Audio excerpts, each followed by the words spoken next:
What's up mga jammers and welcome back to my channel, and today is Independence Day in the Philippines. Happy Independence Day! And today's another day, so therefore I have a special vlog for you guys.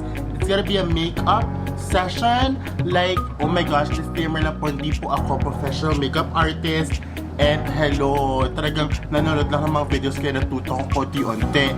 At we're gonna try to make like an Independence Day look inspired, ganon. Or Independence Day inspired look I meant. So, ayan. And, oh my gosh, diba? Okay ba? Oh my gosh, for a starter, is it nice? Is it stunning? Thank you so much! So, if you guys want to learn how I did this look, please watch until the end. Okay guys, so magsisimula muna ako to sanitize my hands using my alcohol. And beforehand pala guys, ako ay nag-wash na ng face. Right after that, I'm gonna use first the primer. Okay, my primer is from Grace Cosmetics. Ito po yun. So it's the 90% aloe hydrating gel. So sabi nila, it hydrates and locks in moisture, awakening a natural healthy glow. So tingnan natin kung effective ba talaga siya. So, ewan ko, it's my first time to try this product. So, yan, mag-dispense tayo. And then, lalagyan ko lang siya all over my face. Ang bango niya. Ang bango niya, guys. At the moment na nilagay ko siya sa face ko, talagang nakaka-refresh talaga ng face, mga best. At nakikita mo naman yung skin ko ngayon, sobrang palaban. Ang Independence Day talaga. Gusto mo yun? So, importante bago mag-makeup, mag-skincare muna tayo para palavarn ang makeup. Maganda ang lapat ng makeup sa mukha. Yan. I like the smell. It's my first time to use something like this.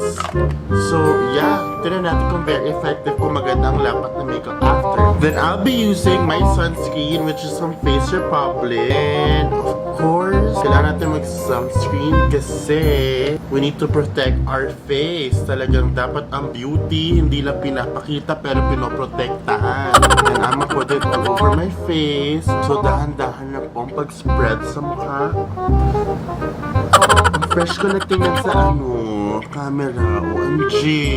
After that, I'ma use my primer. And this is what I'm using. It's BYS Face Primer with Hydrating Pearls. Sabi nila, ilagay lang daw sa T-zone, but in my case, para sumikip ang mga pores ko, ilalagay ko sa buong mukha. Let me put some more kasi alam niyo naman mga besh, malaki ang aking mukha, hindi tayo pumapayat.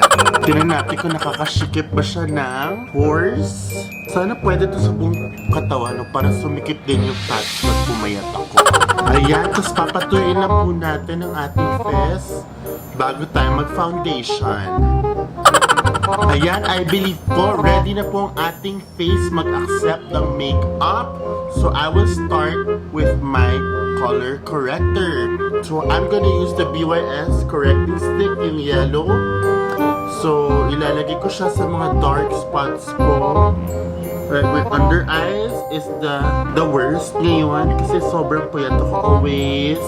And it's so dark now, plus the eye bags. I mean eye bags, not eye bags. So yun, talagang pag may nangangailangan po ng supply na eye bags, ako kontakin nyo. Gusto mo yun? Parang kinorek ko na yung buong mukha ko. And then, i-blend ko lang siya na maayos. Mga besh. Pero wag mong buburahin. Naglagay ko pa kung buburahin mo din, di ba? Ayan, okay. Gosh, parang okay din color ko. Di na lang lagi. Gusto mo yun? After that is I'm gonna put my foundation. And what I'm gonna use is Maybelline Super Stay 24 Hours. The shade na... Oh my gosh, what's the shade? 312 Golden. Kung yun ba yung shade na yun. Okay, so ating i-shake. And then I'm just gonna put it here. So it's full coverage. Just gusto nating natatakpan talaga natin ng todo-todo ang ating mga pagkakamali, mga kasalanan sa ating mga muka. At babasain ko lang aking sponge. And let's start applying. Alam nyo guys, sobrang nakailang attempt akong bumili ng foundation at ngayon ko lang po natagpuan ang ang tamang shade. For me, nakakaloka.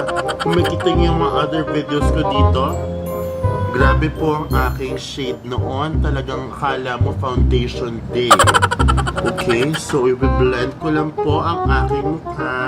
I mean, not the mukha, the foundation. Yan! Siyempre, sama natin ang ating tenga. Kailangan kulay po ng mukha natin ang ating tenga.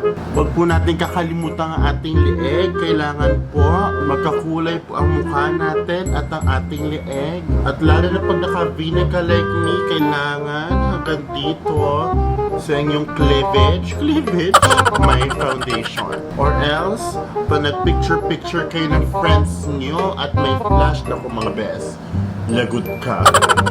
Mukha kang, again, nag-foundation din.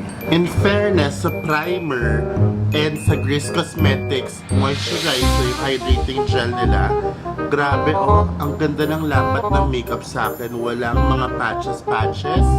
So, yes! I love it! Medyo bright lang sa paningin nyo dahil talaga yung ilaw, sinoften ko na pero ganun pa rin.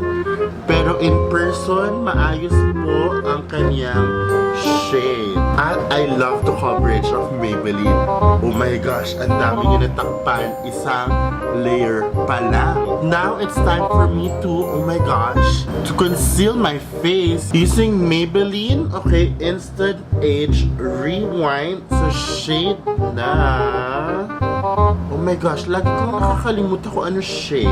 Oh, I can find it. Oh my gosh, I'm so shocked. But anyway, sabi dito, it erases dark circles. Sa mga moms, yun natin kung matutulungan niya ako sa pag-lessen pa ng aking dark circles. Dahil, pino nyo naman, no?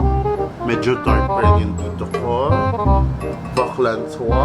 Normally daw, dapat ang concealer mo ay one shade lighter sa iyong foundation. So, I think tama lang naman ito. Lalagay ko siya dyan kasi madami akong kailangan itago dyan mga best. Intense. As in, intense talaga. Gusto ko siya kasi pag yung applicator niya sobrang lambot.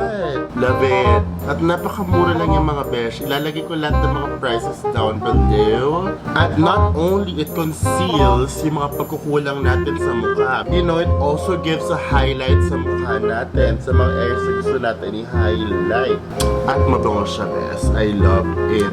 Oh, okay na. Labas na ako. Ganito na lang tayo. Babasay ko na po onti ang aking sponge. Using the same sponge kanina. I-blend ko na po siya. At in fairness dito mga best, hindi po siya tumatambay sa aking mga fine lines. At ang pagka-blendable niya ay todo-todo talaga. Ayan, I'm done with my concealer. Now, it's time to set my face. So, I'm gonna use this Nishido translucent powder. So guys, siguro nagulat ako sa presyo nito. Sobrang mura lang. Kasi my friends were like, Jam, you should get this because it's super mura, translucent powder. I was like, how mura is it? And when I checked it, oh my gosh, sa Watsons, I think it's 100 plus lang guys. As in, pwede na to. Vaklan to. So ang gagawin po natin ay pagka-dispense, maglalagay lang po ako sa aking face. Hindi po ako mag-bebate. Set ko lang po siya sa aking mukha kasi liquid po ang ating mga in-apply sa ating face. So, para magstay po siya dyan, ang bonggang-bongga ay magta-translucent powder tayo. Okay, there you go. Tapos na po ako mag-set ng face. And now, it's time to do my kilay. And what I'm gonna use is my Maybelline Define and Blend brown pencil. So, ang shade po niya ay brown. So, ibabrush ko po muna ang aking kilay. Alam niyo mga besh, sobrang pretty ko sa kilay kasi haler. Ang ganda ng hair nga, saktong-sakto lang. As in, like, pag nagkikilay ako, sobrang, alam mo yun, finifill in ko lang. Talagang, alam mo yun, ginaganon-ganon ko lang talaga. So, start na tayo sa kilay natin. Hindi po ako magaling magkilay, kaya huwag po kayong judgmental. Kaya outline ko po muna siya. Tapos, i-fill ko lang yung pinaka-end. Ang gusto may bandang gitna. So, feel ko lang talaga siya. As in, ginaganyan-ganyan ko lang siya, oh. Kasi, tama na yung kapal ng aking kilay hair eh.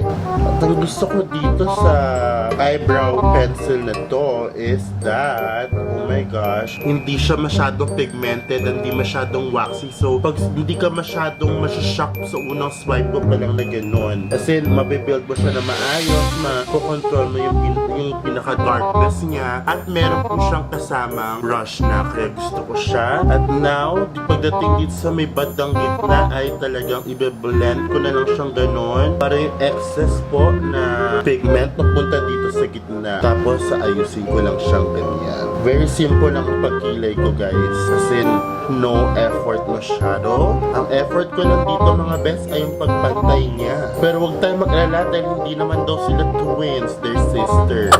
Yan. There's the first kilay.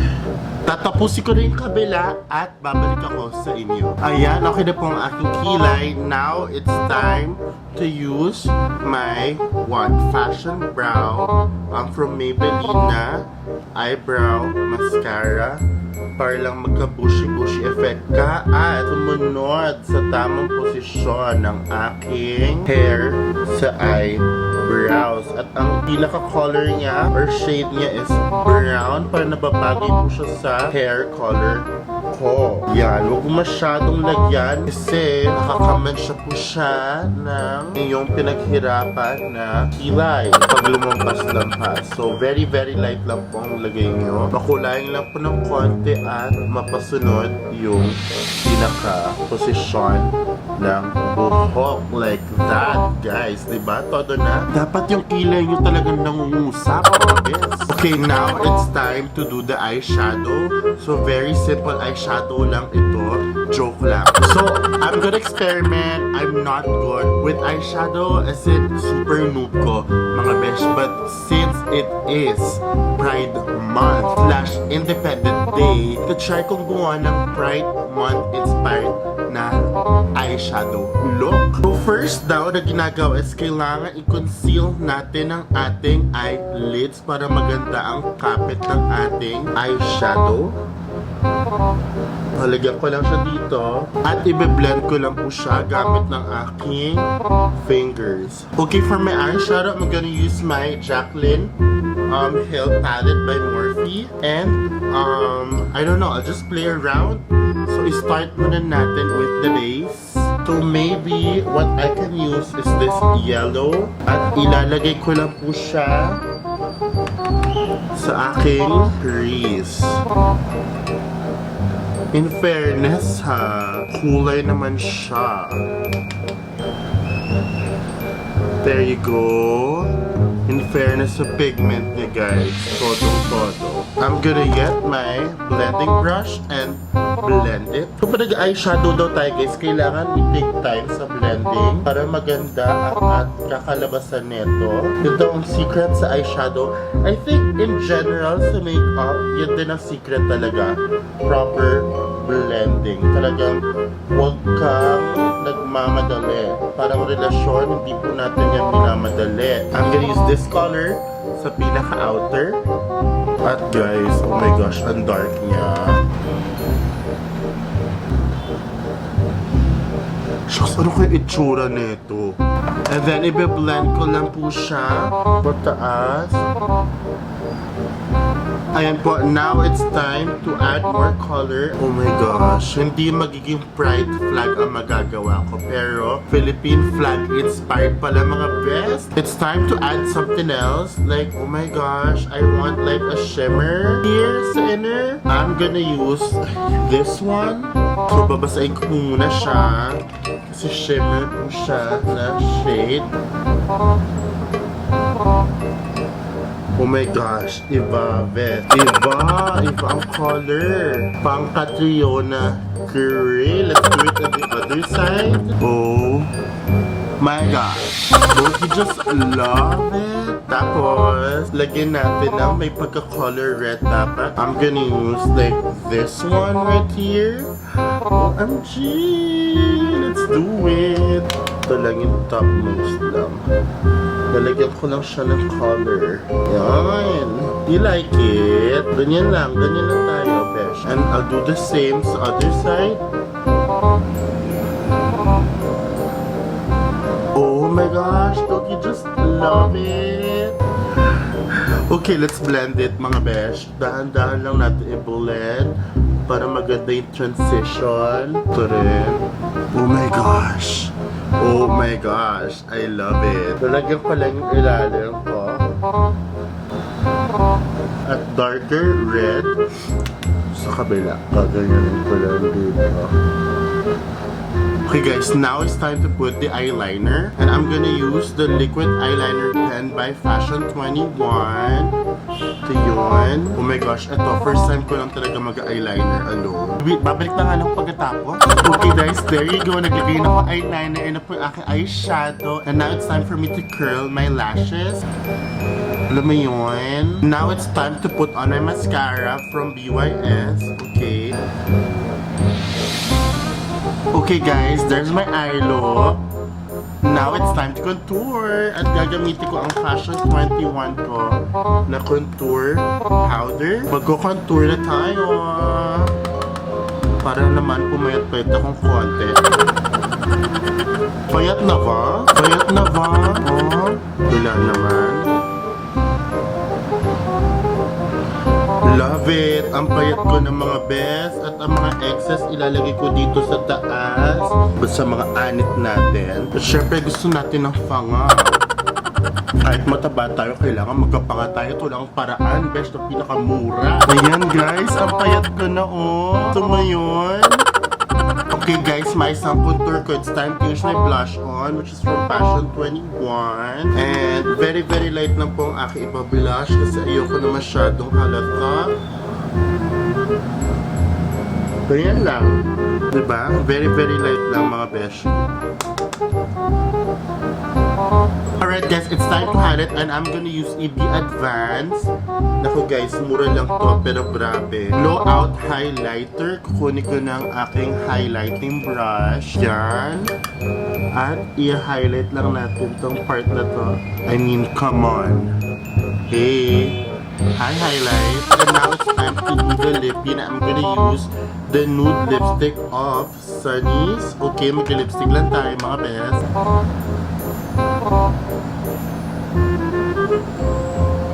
Ayan, nakalippy na po ako nude. You like it? Parang hindi masyadong overpower yung eyes. Gusto ko yung eyes na emphasize. Okay, ayan na po yung lips ko. Naglagay lang po ako ng lip plumper. Okay, from BYS.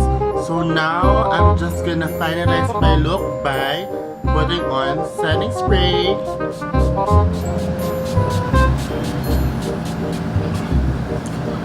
Yung setting spray ko po is from BYS.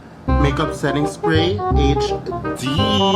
So if I-finalize ko ng aking look, mag-ayos ako ng buhok, magdadamit, and I'll get back to you guys. So that's it for me for today, guys. I hope you like this look. Okay ba mga besh, diba? So once again, happy Independence Day. If you like this video, give it a thumbs up. And don't forget to hit the subscribe button and notification bell para updated sa mga videos na i-upload ko in the future. And thank you so much for watching until the end. And I'll see you guys on the next shopping session. All here at Jam